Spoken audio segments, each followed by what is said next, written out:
Honestly, I could go for like another 25 or 30 minutes of that music. So, Can we leave the Mr. hat? Sean Lardo? Can we leave the hat somewhere else, man? You know, Are you jealous? You're keeping your jealousy from IT Nation. You're bringing it here. It's okay. This was a gift from our friends at MSP Geek, but I see how it is. It's okay, man.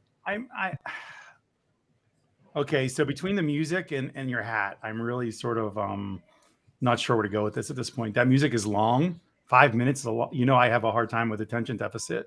So Oh, I know. Yeah. I got my meds right here. So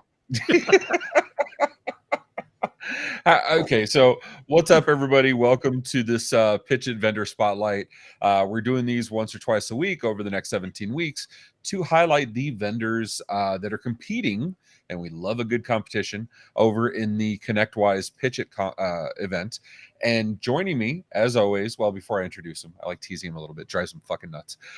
But before I introduce him, just a reminder, this is recorded. This is a live chat. I see all of you guys already chatting in the chat, and we appreciate it. If you have any questions, let us know. We will absolutely bring them up. This is not Death by PowerPoint. Neither of our guests actually brought PowerPoints. You'll be able to watch the recordings immediately after if you have to step away for whatever reason.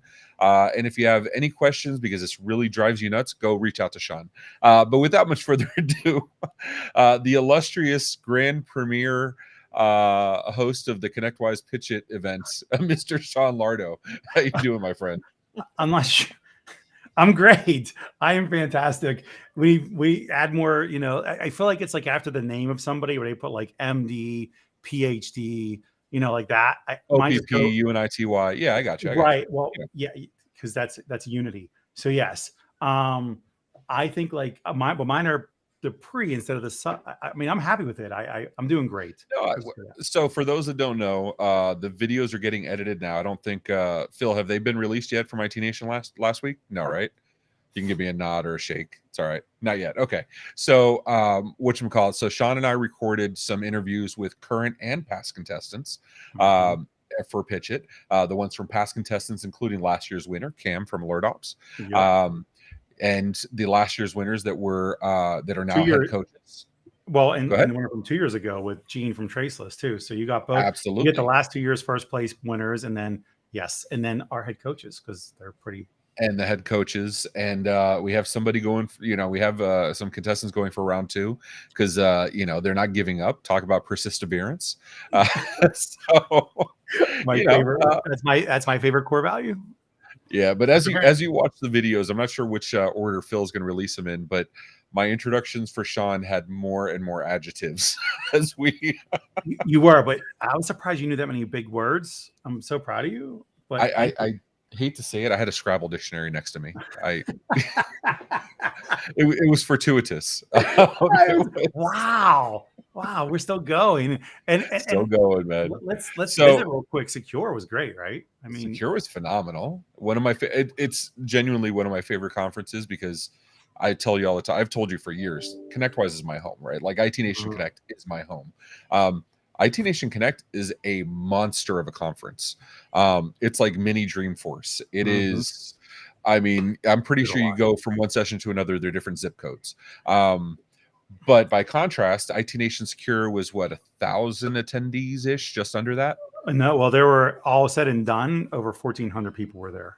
Right. And everybody. And we're looking shy of 1,000 for the partner base itself. So that's big. I mean, it's not big comparatively speaking. It's not enormous, no, but it's big enough where there's tons to do. Never felt like we had enough time to do everything, but small enough where you could have real conversations.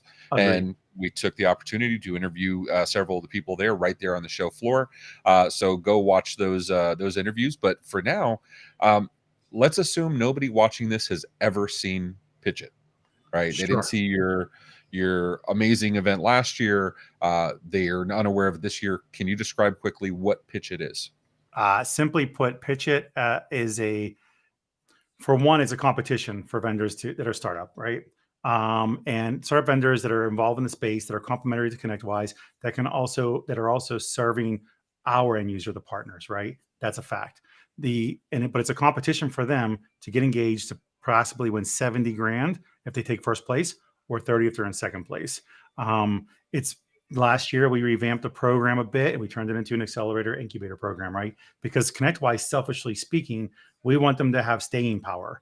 We don't want them to just be there, win 70,000 and peace out, right? It's really about, let's get them more engaged in the ecosystem because, like you said, ConnectWise is your world. You've been amongst this space forever, and you know this ecosystem is humongous. This community is large, and we don't want vendors to come in and be coin operated and leave. So the incubator seller program helps them to ensure their success and growth, and to learn how to navigate this community because it is vast. But yeah, that's it. They get a bunch of training from some very good people in the space. They get to do live streams like with you and recordings with Paco and Marv and those guys. I mean, we're in like 4 or 5 different areas that they're being promoted. Again, look at last year. We averaged 40 to 50% growth for these vendors that they grew in ARR just from this. So that's it. You're muted, but you're doing. I like you better. It doesn't matter. People like it better that way. It's so, and the ultimate goal being, get these people to build up their companies, get them to understand, build the skills they need, the ancillary skills, right, to actually grow a business in the channel, which is a little unique from other spaces, and Yes. get really comfortable giving their pitch, so that, because that's the hardest thing in the world, right? Yep, it is. And it's so, and think about it, this is a great format because they get to be interviewed and realize that they can humanize themselves, because it's, yes, when it comes time to do the preliminaries to see who qualifies, because right now this year we have 27 vendors in, and we can only take the top 3 to IT Nation Connect to present on stage live. So they have to learn how to finite their pitch to 5 minutes and still be a differentiator amongst their competitors. So that's the one I'm curious on. Our first guest, and we're going to have 2 guests today. Yes. We're going to do one at a time, then bring them both on for Q&A afterward. But our first guest is from a profession not normally known for mincing their words and being curt or being succinct. You want to introduce our first guest? Yeah, absolutely. So you're spot on what you said too, and curt is definitely what they are. We know that. So, and I'll give you a quick background. These guys, they've already started sponsoring ConnectWise events, so they're aware of that. I received a text from one of our people, Peter Kajawa, while he was at Evolve last quarter, or the quarter prior, Q1, and he was like, "Hey, you got people that were going to apply. What do they do? PitchIT is for them." I'm like, "Well, they already applied, but he literally was like, you need to take a look at them, because we have to qualify them. They can apply. It doesn't get them in the system. Doesn't make them part of the program. We have to vet them and look at them." So we did, and I'm not going to go terribly deep into this, but yes, let's bring on Rob Scott from Scott Technology Attorneys. What's up, man? Hey, how are you guys? Doing well. Good, man. Good. How you doing?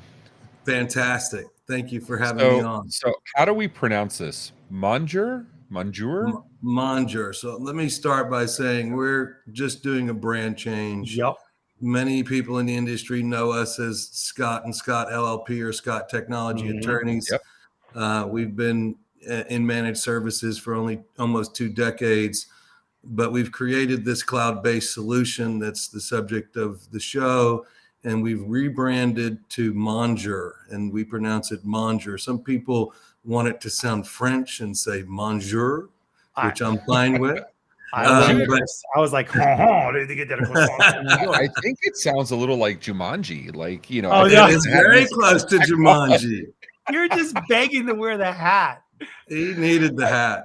He did. He's so jealous. He knows. I'm not as against the hat as Sean is. I think the hat is cool. I'm not against the hat, Rob. I'm against the amount of kangaroos that had to be slayed to make a hat that big for a hat. But they're gone. They're gone. And if it makes you feel better, the whole family is together on my head now.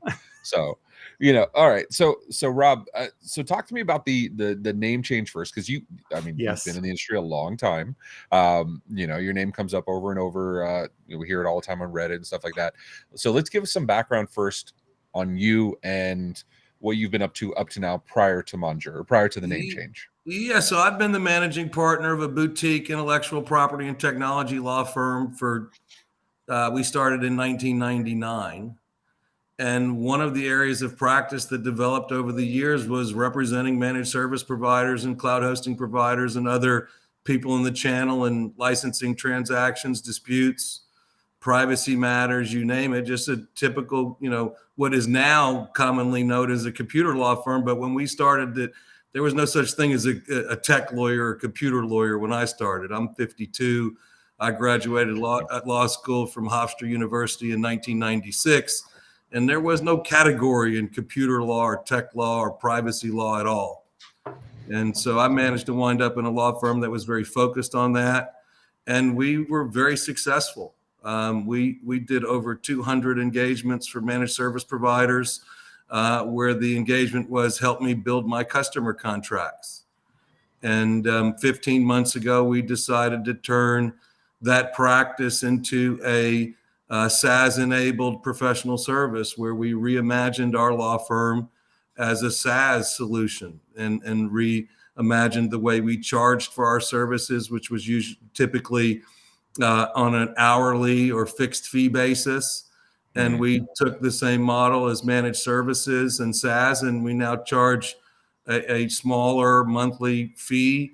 And we transformed our business from to use the analogy, break, fix, and project shop to a MSP. We just deliver a solution we call contracts as a service, where we help MSPs and cloud solution providers manage their contracts with their customers through a combination of industry-leading templates developed over 2 decades in the space and a technology platform that allows us to deliver our legal solutions directly into their quoting tools. And that's where our relationship with ConnectWise came to be, because we integrate directly with ConnectWise CPQ, and we have the ability to integrate our online terms and conditions at the tab level where the services are being configured in CPQ, and our online terms and conditions then live within the quote templates in CPQ, such that when an order porter quote is sent out to a customer of the MSP and the order porter quote is accepted online, all of the legal terms and conditions, including all the regulatory data processing terms and related documentation, is entered into at the same time with no additional signature required. So I see a question there from Aaron asking, what is IP? I know you just find it intellectual property, but it's not a term that gets thrown around in the MSP space very often. So that is, intellectual property is what it stands for. And I think that, for example, in the context of managed services, some of the early disputes that I got into with MSPs were, the customer wanted to make a change, and they told the MSP, we want you to give the new provider all the configurations to all your RMM tools and all your firewall configurations and all your network design and topography to the new provider. And we had a dispute with, on behalf of an MSP about who owns that stuff. And it was my opinion that those are the work product and the intellectual property of the MSP. And so now for example, in our master services agreement, it makes it clear that the configurations, the codings, the implementation of tools within an environment, the firewall configurations that were configured specifically for a customer are the intellectual property of the MSP. Now, we also understand intellectual property deals with trademarks. So if an MSP has a company name or a logo, then that would implicate trademark law. If they're writing things, if they develop certain apps, I've got a number of MSP clients that also have proprietary SaaS solutions. That would be protectable under copyright law.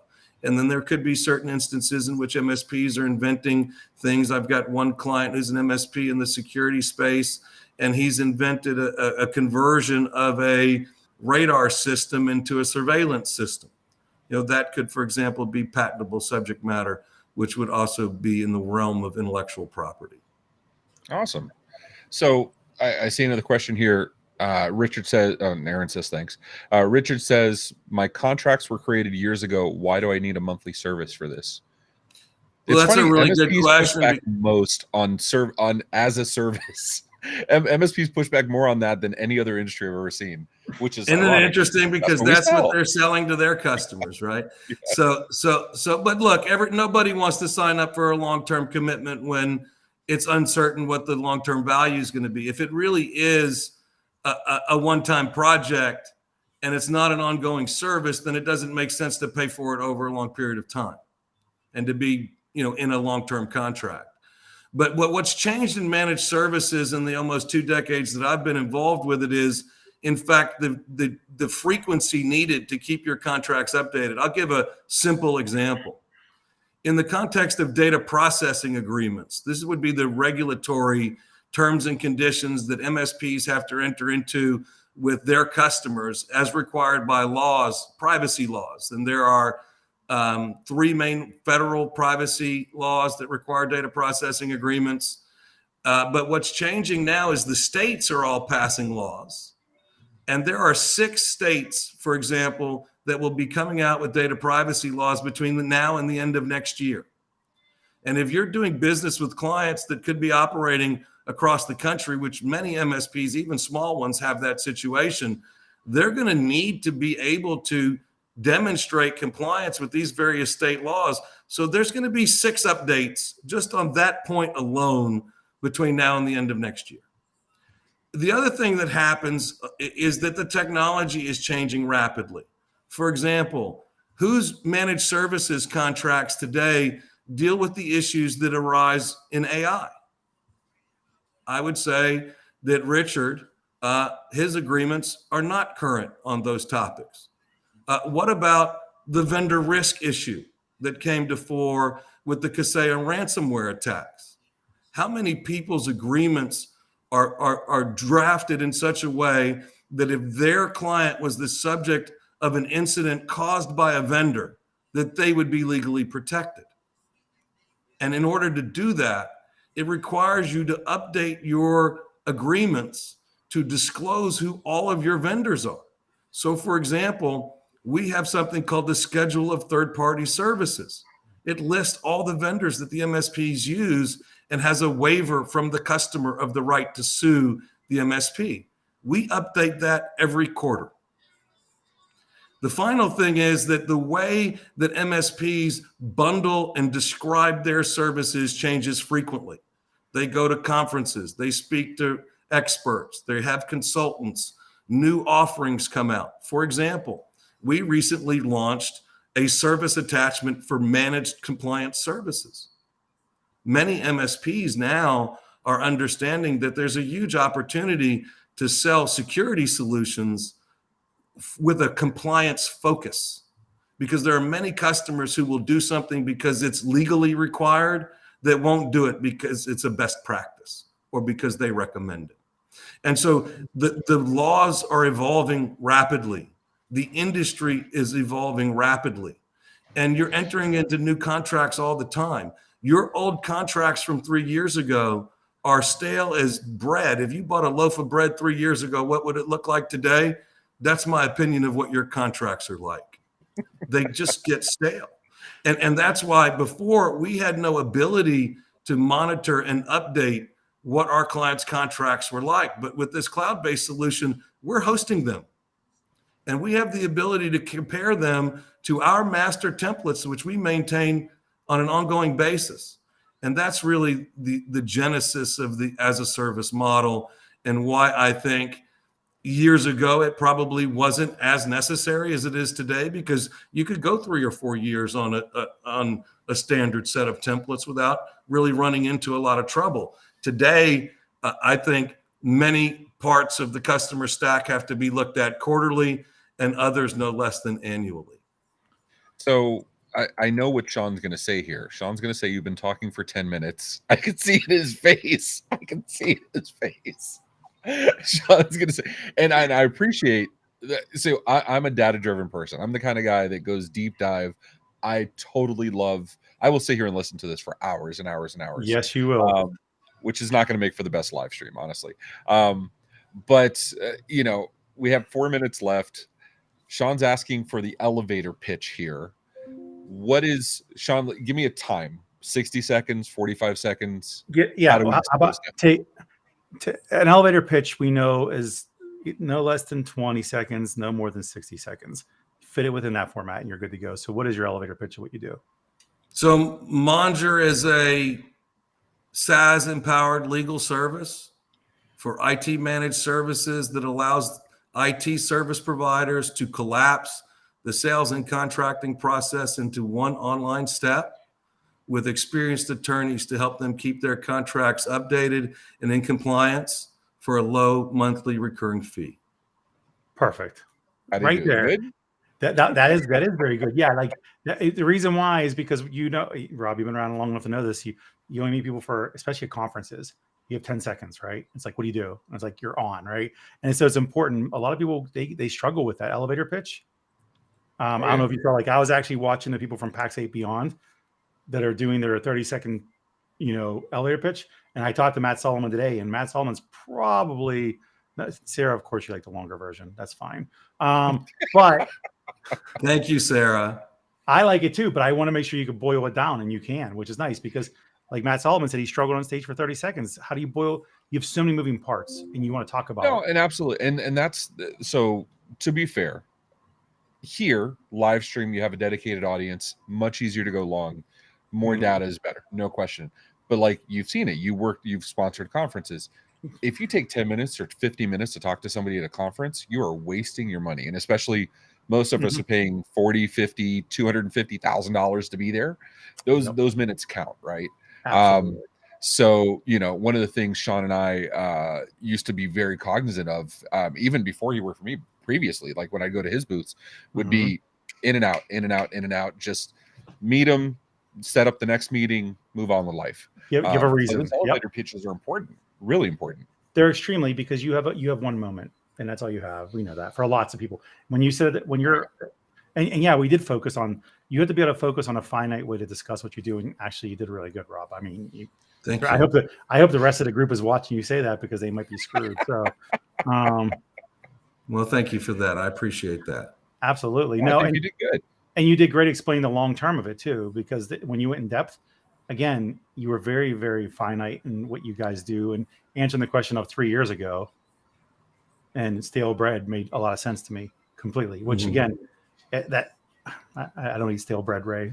You do love your stale bread, man. I'm like a pita bread fan. They're like I've been on this Mediterranean kick recently, and pita bread, and and like baba ganoush. I'm like, this is like. I know you're all about that life. I know. Well, it's doing well for you. Your skin looks good. Thank you. You're looking, healthy. So.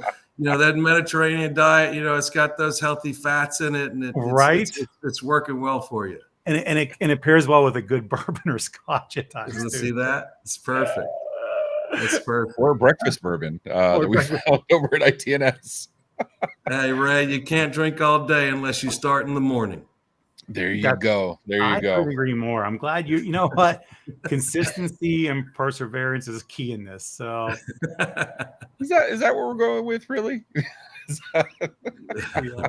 So all right. So let's go to this.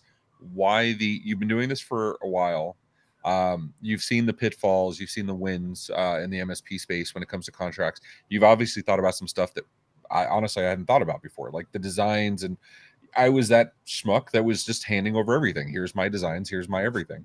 And now that you say this, I feel like an idiot because I realized I was training the next MSP. Awesome for me. So good job. Yeah, great. Yay, me.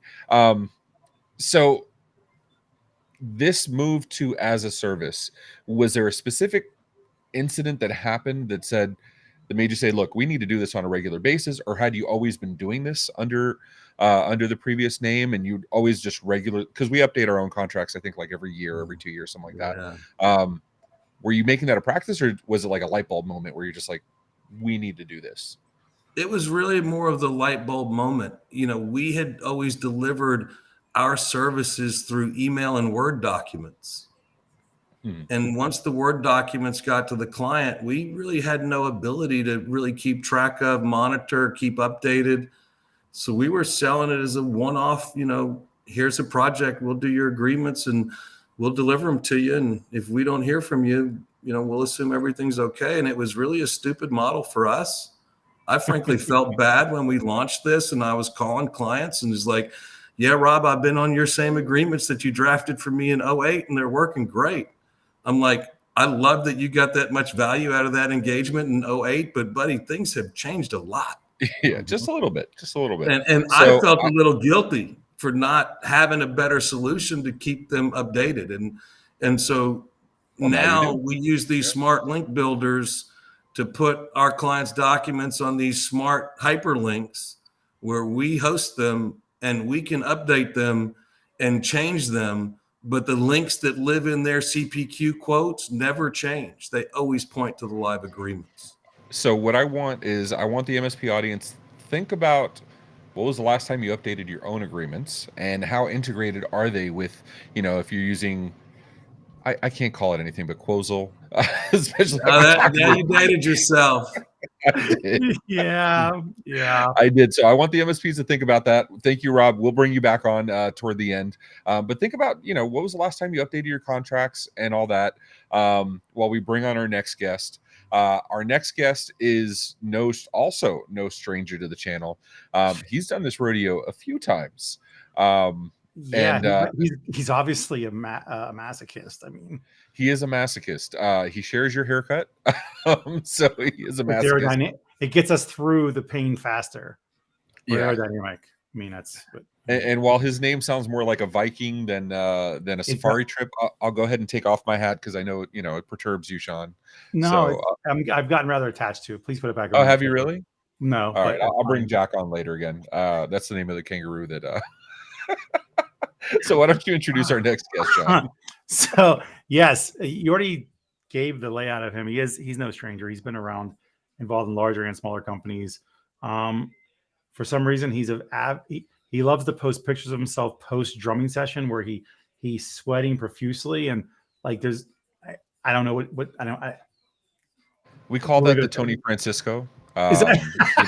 Where you're sweating and rolling around with other people on the floor and you get your butt kicked. Yeah, we call that the Tony Francisco here. I love it. So without further ado, let's bring on Mathew Koening from Nodeware. What's up, dude? What's up?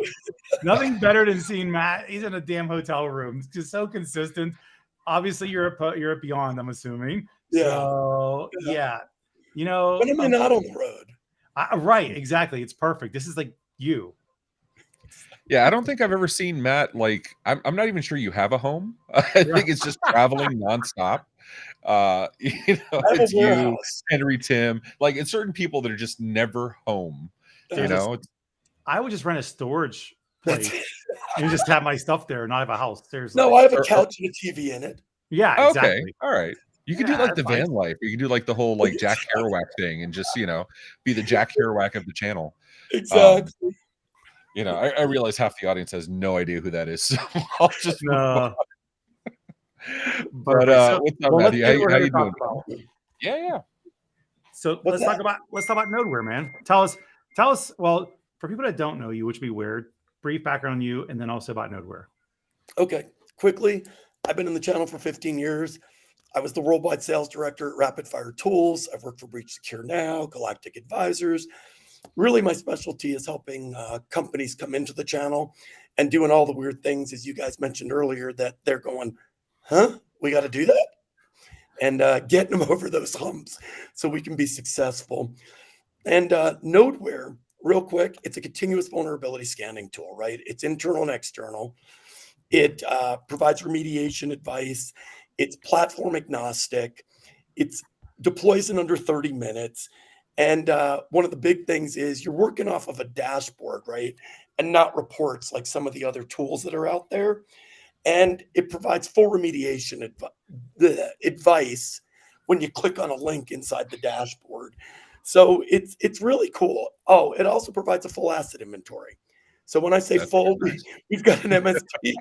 We got an MSP that's monitoring a Roomba on a regular basis because I think it's funny. Okay, you laugh, but okay, maybe we bring Rob back on. No, hold on. But you laugh, but there was a lawsuit where Roomba was sharing the images it would take from houses.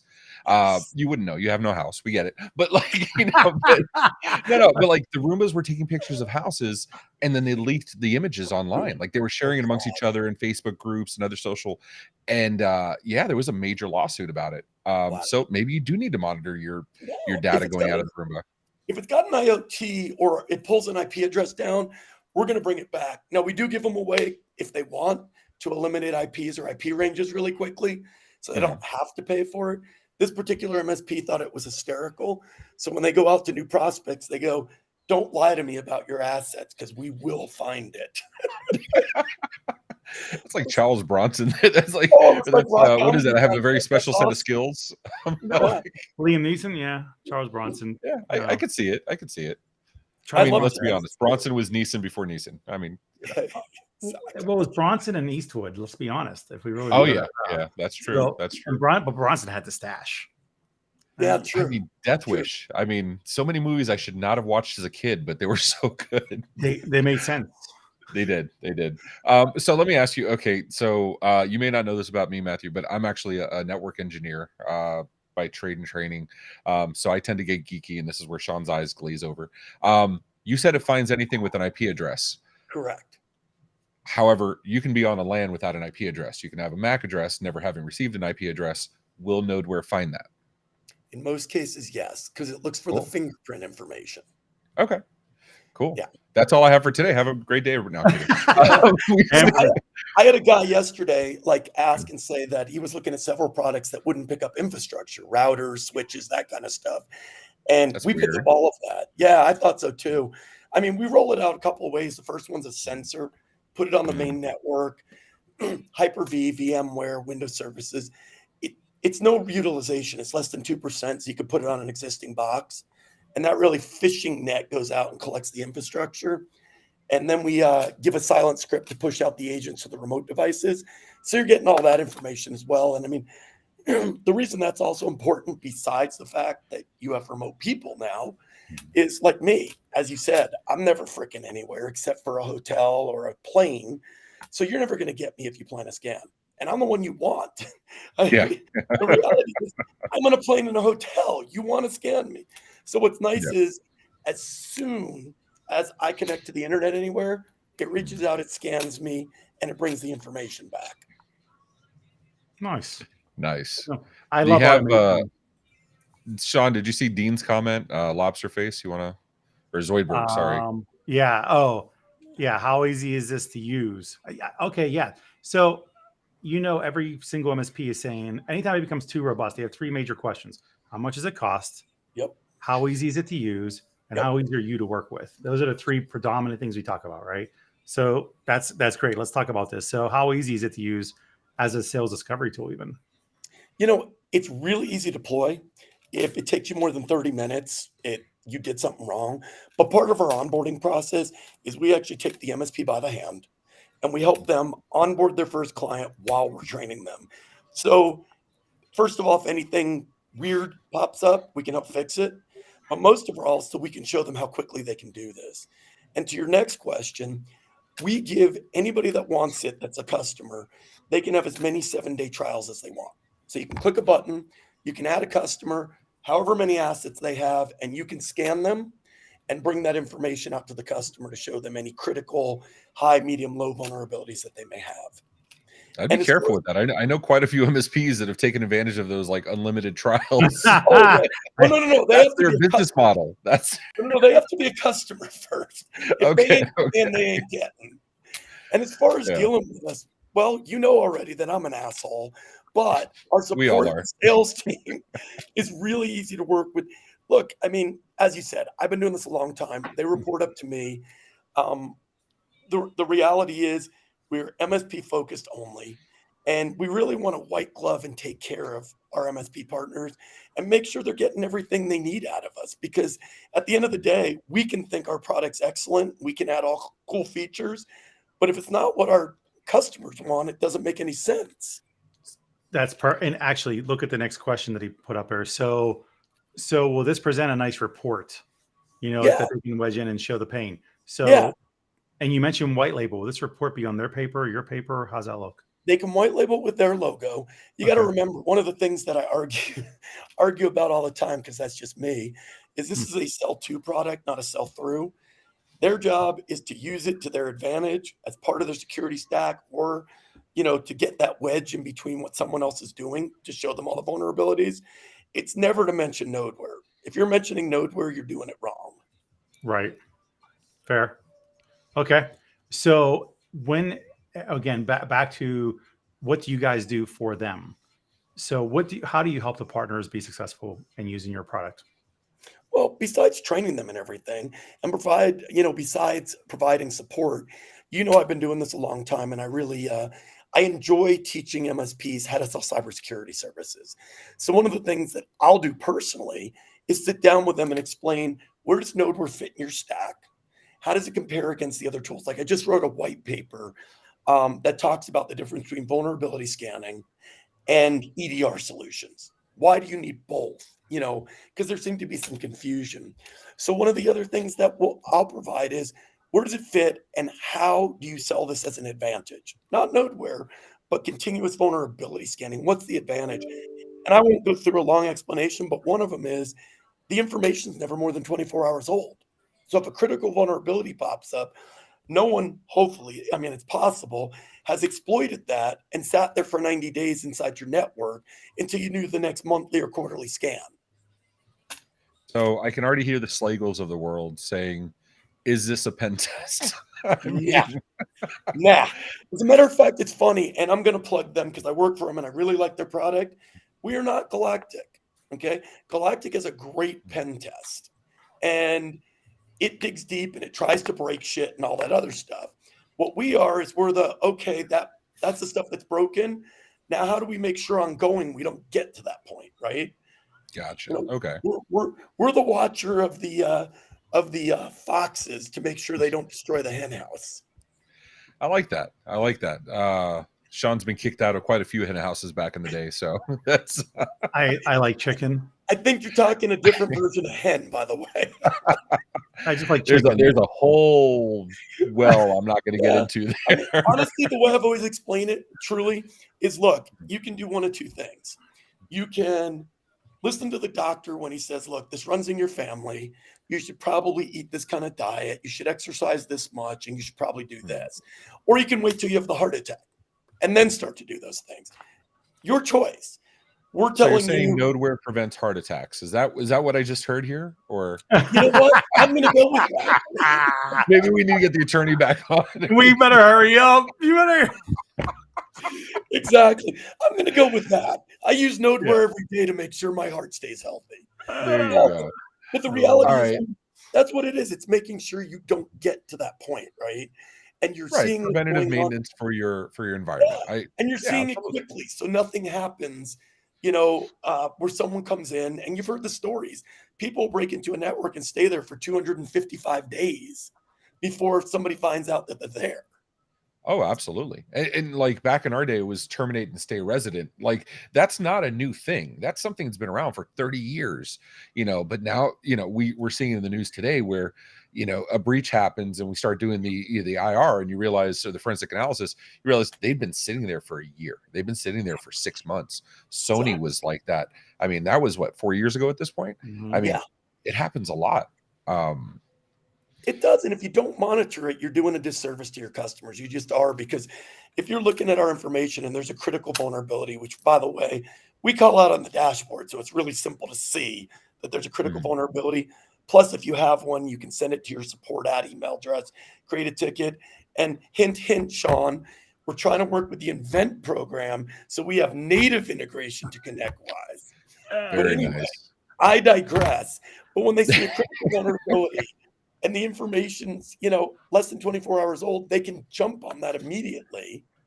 Otherwise, they're doing, whether it's us or someone else, they're doing a disservice to their customer. So let's go back to this ConnectWise piece to this too, because Ray is a big fan of, when we were working together, we had to figure out a way to work out of one portal, one platform if possible, which we know isn't possible in the grand scheme of it. But if you can eliminate a bunch to be on a few is important, right?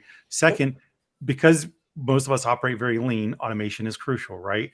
So again, and third, we all know that the biggest struggle is getting people to document shit, right? Especially in multiple places. Like, hey, I talked to them about this, and this. So the reason I've been saying this is because the dream, Aaron. Yeah, it is. Aaron, it's the dream, buddy. So how do you get, where does integrations go with ConnectWise? How's it going to look? What do I have to do if I'm using your product? Where does it fall in line with? And actually, I'm tipping into Dr. Zoidberg's question about the life cycle for customers and Nodeware too. So where does this all sit? Well, I mean, in the life cycle for customers, what I've always said, and as you said, I've been doing it for years, so I've been preaching this forever. There are certain pieces that belong in your security stack. Period. End of story. There's no question about it, and that's the end of it. And Agreed. vulnerability scanning is one of those that I don't care how big the customer is. Okay. First of all, if they have any compliance needs whatsoever, it's required. If they have any insurance requirements because they're getting or trying to keep insurance, it's required.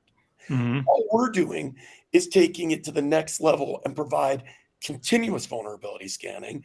And one of the big other things out there is in a lot of the tools that exist, you have to put a jump box out there. You have to go get the jump box. You have to schedule it after hours. You come back, then you have this huge freaking report that your engineers have to go through. Mm-hmm. And what we've done is we've made it multi-tenant. You can work from the dashboard. You've got the remediation link right there so you can see what's going on. We've tried to make it as easy as possible. But to answer Zoidberg's question, it belongs in the beginning as part, nowadays, antivirus, anti-malware, multi-factor, vulnerability scanning. If you're not doing those things, then you're not providing the right service to your customer. Now, again, I want you to use Nodeware, but it has nothing to do with Nodeware. It has to do with building out a correct security stack. All right. So you had your, I'm going to make it even, I'm going to put the timer up here. You had 12 minutes to sit and talk about it. Yeah, we're going to make it all, odd. So let's hear that 60 seconds of, let's hear the pitch, man. I feel like you should make his face bigger and make the timer smaller. I should, but I'm also not very good at this. There you go. Got it. Good job. You got it. Thank you, Phil. There we go. Ready? Whenever you're ready, man. Yeah. So Nodeware provides continuous vulnerability scanning, both internal and external. One of the cool things, it's really easy to roll out. There's a sensor on one side, there's remote agents on the other. That way you're able to collect an entire asset inventory and you're constantly able to scan for vulnerabilities, come back as critical, high, medium, and low. You work off a multi-tenant dashboard to make sure you can see everything that's going on. It rolls out in under 30 minutes. It's platform agnostic. It will also provide you with remediation guidance and advice. And at the end of the day, there is reports, but you can also share data with a co-managed customer by clicking a button. You can have unlimited free trials so you can prospect with it. And it provides information that's never more than 24 hours old. So you're making sure you're doing everything you can to take care of your customers. Time out. Wow. That 6 seconds to spare. I know. Sean, how did he do, dude? I was going to have a sandwich. Ooh. Oh. So you did well, but I would say this: focus on, if you're going to do an elevator pitch, you should focus on the pain points from each persona that's affected by your product. What problem are you solving? Okay, what problem are you solving for the end user? What problem are you solving for the person that's at the MSP based off persona as well? And because you did talk about it, but you talked about it in a roundabout way of what you guys do. Now you're talking features. Tell me what problem to solve. So we have a dashboard so you can do reports for the IT person that's trying to do this, to do X, making it simple for you. You also mentioned multi-tenant. It's important. What's important about multi-tenant for MSP? You have to lead it. It is leading the horse to water. You absolutely have to. So just keep it simple, but you're very articulate with it. You're very thorough. But I think you could probably just reformat and just fine tune with those pieces. I'll get it done and I'll see you later to present it to you. Awesome. 15 years at this and Sean says you suck. That's what I know. I'm sorry. Speaking awards and he tells me I suck. What is up? Mathew, you did a great job. Let me give you your. No, I think you did fantastic. Let me give you your. I'm not a judge, so it doesn't matter, but I think you did great. I'm not a judge either, but like I said, to make it easy on your I appreciate the feedback. You said all the vital stuff. You absolutely did. Yeah. But to make it easy for you, you should start with the pain. This is what we solve for you, and you. And I've been doing this too long. I'm not insulted. I appreciate the feedback. Well, I mean, you have good hair. Yeah. So let me ask the MSP audience: do you think? And let's go ahead and bring Rob back on for the back 5, or the back 10. But the audience, do you think they did a good job giving their elevator pitch, their 60-second pitch of what they did? Because let's be honest, yes, the judges matter, but at the end of the day, that 70,000 doesn't mean a whole lot of squat if you can't sell. And so the MSPs Correct. want to hear what you think. So Rob, I know he's your competitor, but how do you think Mathew did? I think Mathew has got a great personality. He comes across as very likable. Yep. He's obviously very experienced. Mm-hmm. He's relatable in his communication style and approach. For me, with security tools as a layperson, it's a little bit hard for me to differentiate all of the tools that are in the market. And I think the key to be successful in that situation is explain exactly how you're different or unique from the myriad of other tools that are in the space for someone who's not an expert that might not understand, what the various differences are and why they matter. So that would be my feedback. And what about you, Mathew? How do you think Rob did today? I think Rob did good. I mean, legal, I'm married to a lawyer. So legal is a complex. So you never win an argument for real. I love it. And she's part of the Attorney General's office. So I'm just screwed. Oh my goodness. So you're But constant under Arrest surveillance. powers, she has the government. You're screwed, dude. Yeah, I'm just screwed.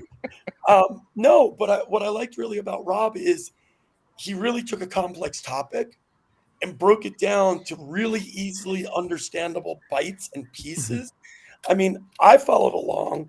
Now, okay, I'm married to a lawyer, but I don't play in that space. I try not to ever listen to her because it confuses me. But it just made a lot of sense. It broke it down into bite-sized pieces that made just complete sense, especially talking about the fact that why do you need this? It was awesome because, I mean, him hitting on the fact that, look, your contracts are old. Things have completely changed. There's new stuff coming up all the time, and you need to constantly be protecting yourself from everything, not just from stuff 2 years ago.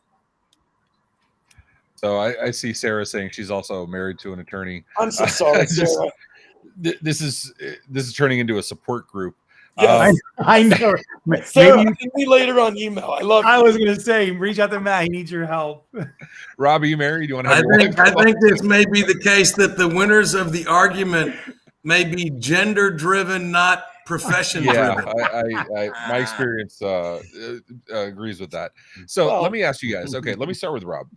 So old hand at this, PitchIT. Why come into PitchIT and say I want to be part of this? Because you've had experience, you've had success, you have your notoriety, but you come into pitch and say I'm going to do this. What prompted it? I would just say being involved in the IT Nation and going to IT Nation last year and being in the audience and seeing, the pitches that were there and the energy and the excitement and, being at a place where we're sort of doing a transformation from a traditional legal service to a cloud enabled solution.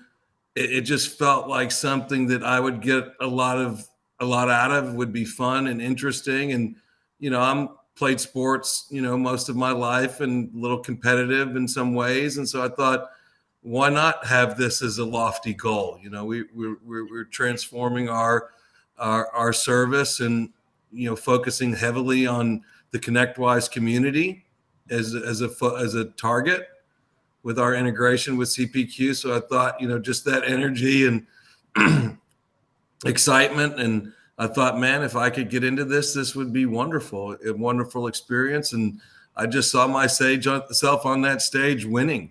I mean, I just had this vision of envision it. Yeah.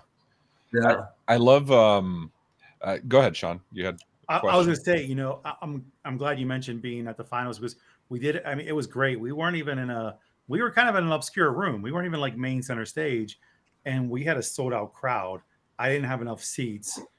We probably had over 400 people that actually stood around that room. And so it was exciting for me. I had a hard time announcing the winner. I was struggling because like I become so close to everybody. I thought they all should win, right? I was like, they all. And it was an upset last year. It was the ones we thought were going to win. I mean, don't get me wrong, there was no surprises in the top 3 or 5, but like the one we thought was going to win was not the one, and not for a lack of quality or value. No. It wasn't that. It was not the clear winner to most of the audience. And to be clear, so everybody understands how the judging works. First off, to get through the preliminary piece, you're being judged. All 27 vendors will be judged from the virtual pitch off that we do in conjunction with the channel program, right? And that's the MSP voting portion. And then there's also judges that are going to watch you present that are going to also be part of the weighing in on you becoming a finalist. And then the finalists are, I mean, the criteria is pretty simple. It's, is it scalable? What's it do for the market? Is it something that can grow? They're looking at you as investors and knowing that you can, that you're ready for the market, and again, that room, if you looked around that room, it was MSPs, vendors from small and big across the board that were there. And our GMs were coming in to see what was going on too. So it was really fantastic. So Matthew, I want to ask you the same question. I love asking this question because it's one thing for like brand new vendors to get in the space. There's obvious, awareness, cohesion, working in the ecosystem, get coaching for your first business. Completely obvious why brand new vendors to the space would jump at the chance to be part of PitchIT. I'm always curious, like the motivations for people experienced in the space are always interesting to me, right? So Matthew, let's hear from you. I mean, this is what, round 3, round 4? I mean, so now you're going to PitchIT and you're like, so what was your motivation for this? Because I'm a glutton for punishment. Basket. No, in all seriousness, I mean, the reality is the ConnectWise ecosystem provides so much value. I mean, to be honest, I didn't go in it. I mean, don't get me wrong, I'm going to give it my best shot, but I'm not going in this thinking of $70,000.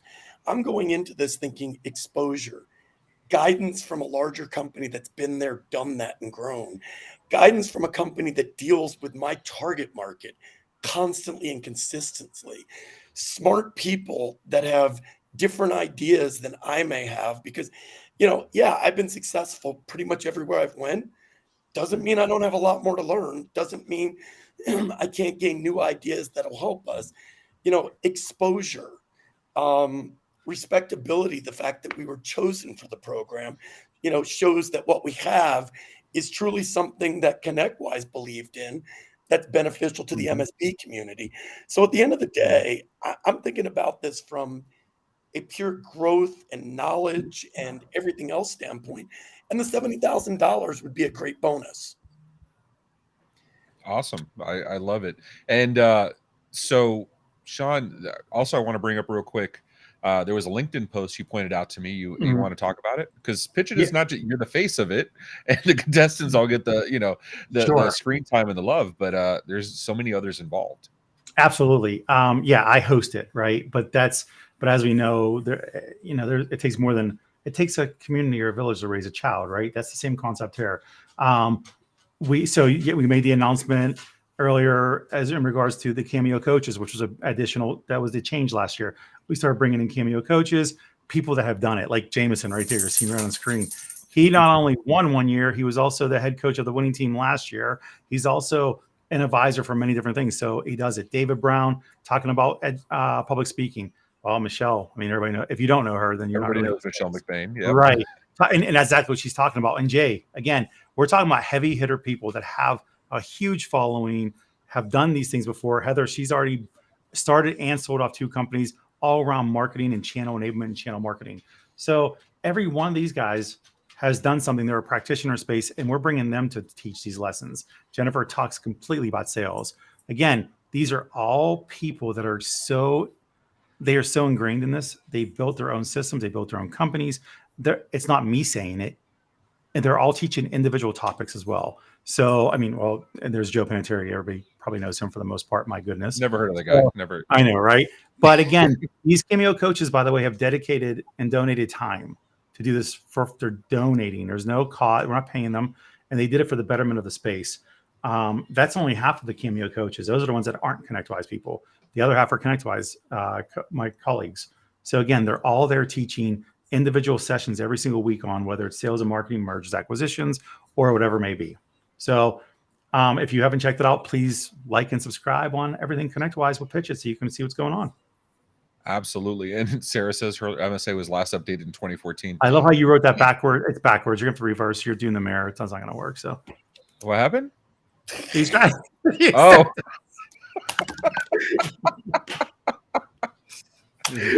You got to give me an A for effort, right? Oh Absolutely. my God. Absolutely. So when is the next one? Which one? Richard, let me know what you're talking about. The live stream. Subscribe to the channel and you will find the next live stream. It's Our either next this live week- stream is this week. Friday. Friday, 10 a.m. Sean. Eastern. Don't worry, I'm also Somebody- the program manager for this show now too. There you go. Yeah, I gotta can't wait. get you a Looking hat. forward to Friday. I don't want it. How do we spell the first company? The first company, Monjur, Monjur. The links to both companies and LinkedIn profiles for both will be in the show notes immediately after this. Give Phil 20 minutes to post, but it'll be there. Gentlemen, thank you so much. Killed it. I expected absolutely nothing less from two veterans in the space. Sean, you did okay yourself. So I'll take now I need to find some new adjectives for Friday. So, I mean, I keep my trophy with me. So, you know, my piece of shit trophy made me feel better about myself on a regular basis. your participation trophy. I love it. I love it. All right, ladies and gentlemen, thank you so much for joining this PitchIT vendor spotlight. We will be back, like Sean says, Friday, 1 p.m. Eastern. Just stay on youtube.com/MSP Media Network, and we will bring all the entertainment and knowledge to you. Until next time, take care of yourselves and each other. Bye, Felicia. Thank you, guys.